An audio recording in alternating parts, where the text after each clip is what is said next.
The question isn't, has God given it?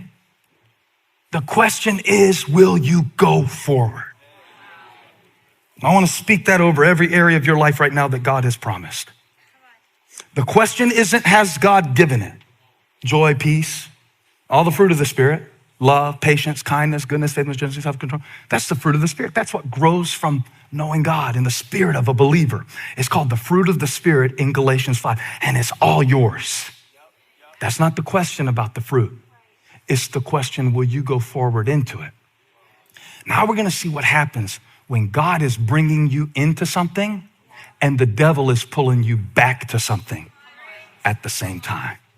The power of a better question. Let's go in verse 17.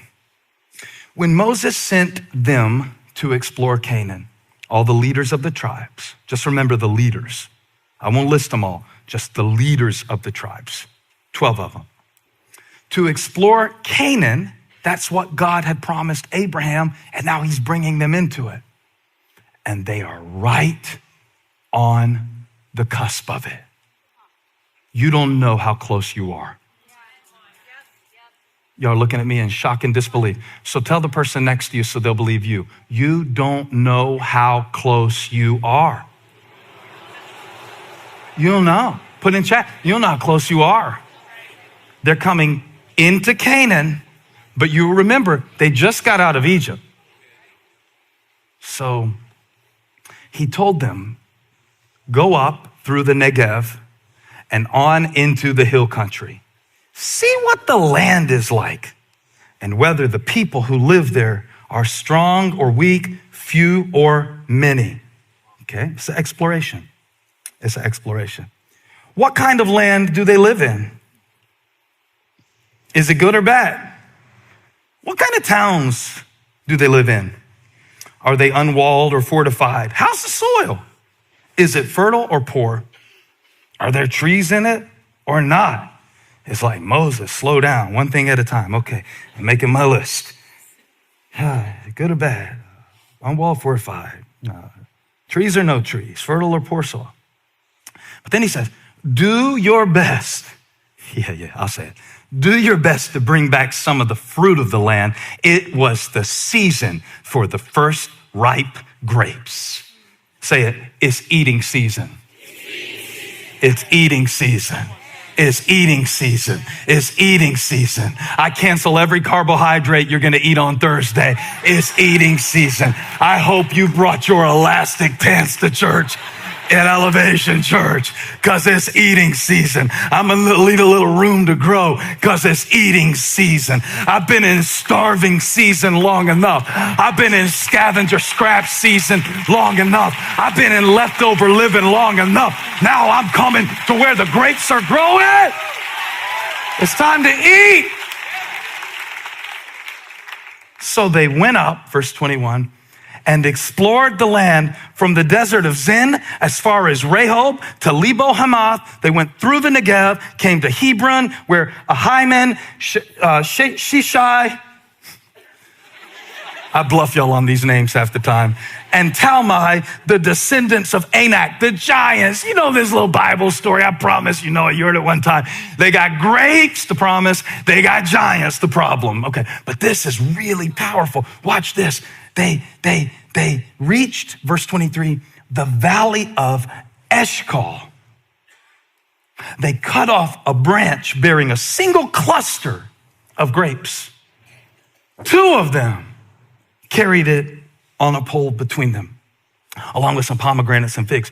That place was called the Valley of Eshcol because of the cluster of grapes the Israelites cut off there. Eshcol means cluster in Hebrew. So they're like, it's a cluster of grapes. What do you want to call it? How about cluster? Cool. Let's go back. At the end of 40 days, verse 25, they returned from exploring the land. They came back to Moses and Aaron and the whole Israelite community at Kadesh in the desert.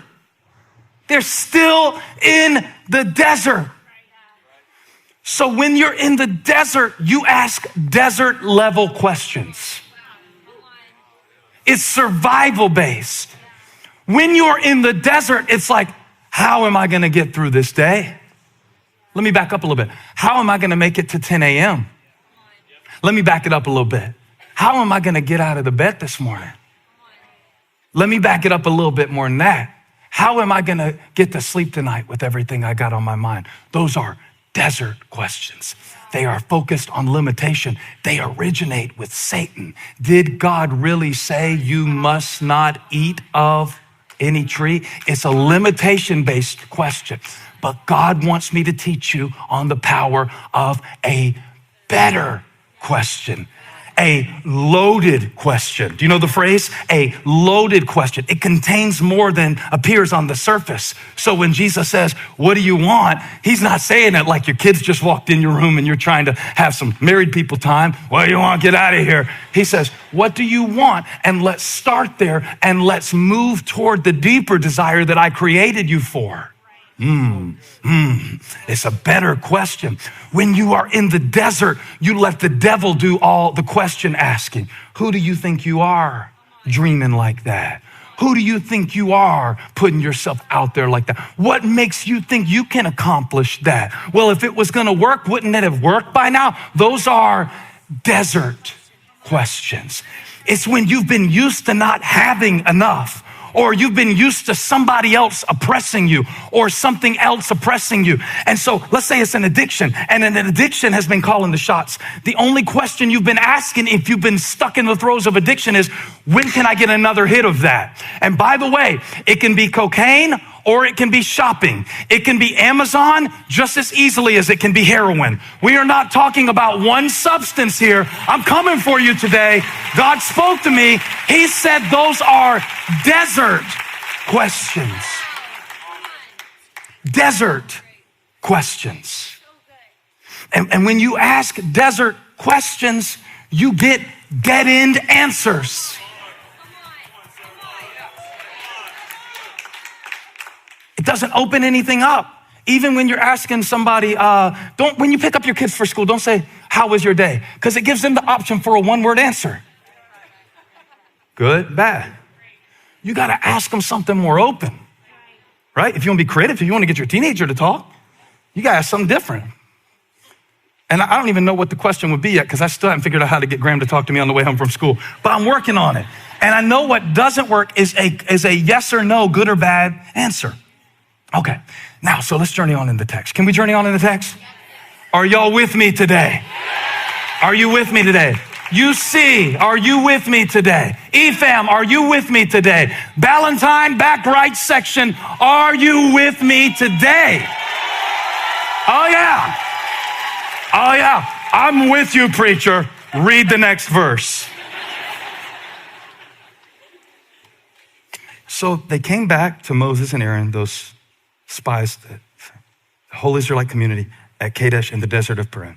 There, in the desert, they reported to them and the whole assembly and showed them the fruit of the land.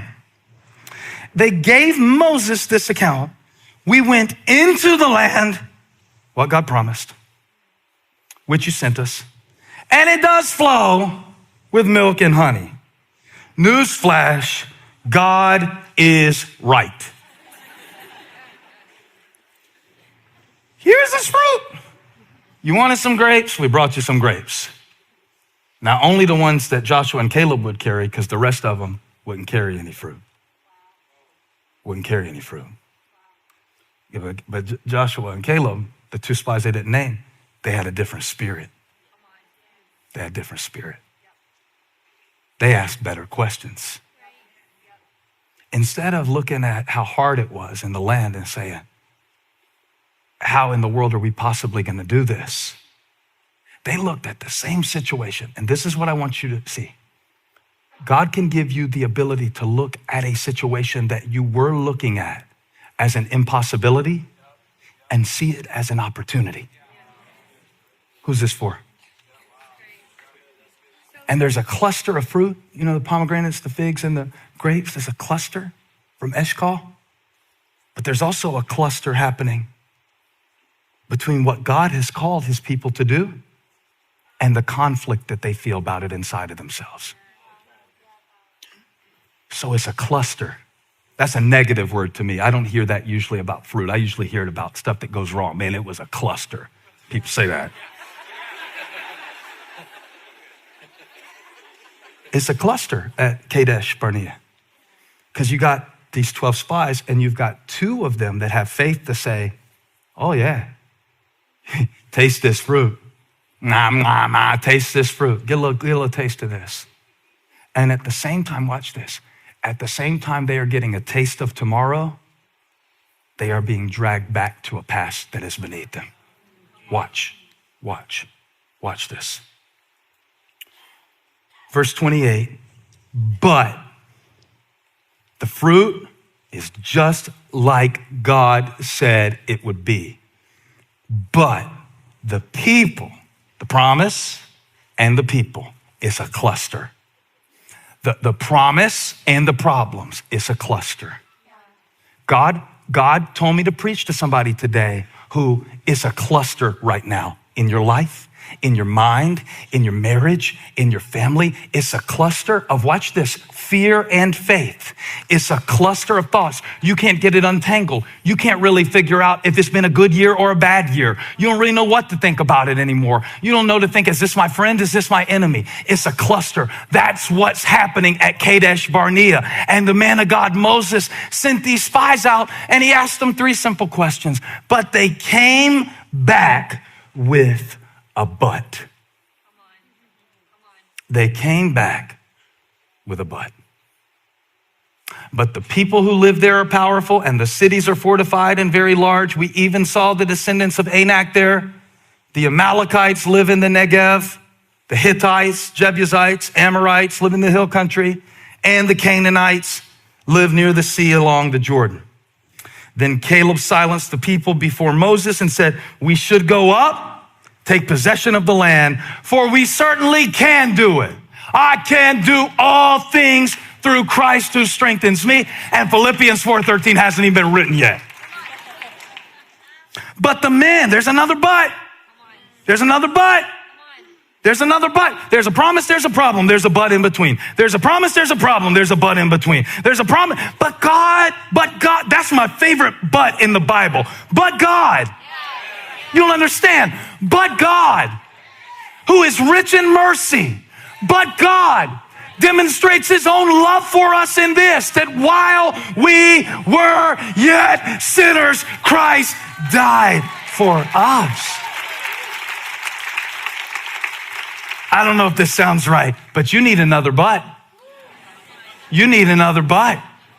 You need a new leader. You keep being led by your feelings. You keep being led by your frustrations. You keep being led by your limits. You need a new leader, or you're going to die in the desert, in the wilderness of what if.